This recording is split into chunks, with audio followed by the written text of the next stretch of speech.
Today we're going to look at how to solve scientific notation problems where you're adding, subtracting, multiplying, or dividing.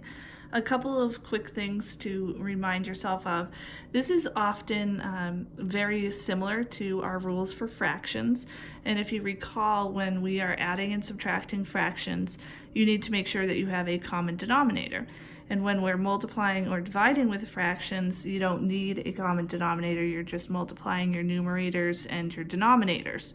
So kind of the same rule applies for scientific notation. When you're adding and subtracting scientific notation, you need to make sure that your exponents are the same. So in this first example, you can notice that we have 10 to the second and 10 to the third.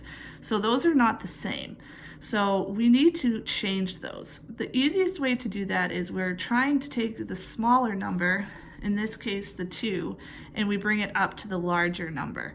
That way it kind of saves you time in the end in making sure that the number is actually in scientific notation. So in order to do that, we follow the rules that you watched on the last video, which it's kind of the backwards, right? If your first number is increasing, then your exponent needs to decrease. If your first number is decreasing, then your exponent is increasing. So just the opposite for your exponent. If your exponent needs to get bigger, then the first number needs to get smaller. So over here, all right, we have this having to get bigger by 1. So now we want our exponent is getting bigger by 1, then our number has to get smaller by 1. So we would move the decimal place 1 point to the left. So we have 0.34 times 10 to the third and 4.79 times 10 to the third.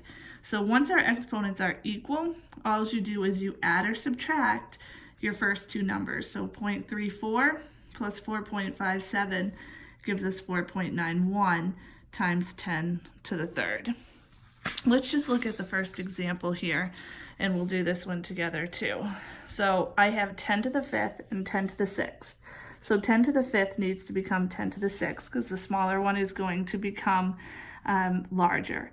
And because this increased by 1, we want this to decrease by 1. So really we have 0.12 times 10 to the 6th plus 5.35 times 10 to the 6th.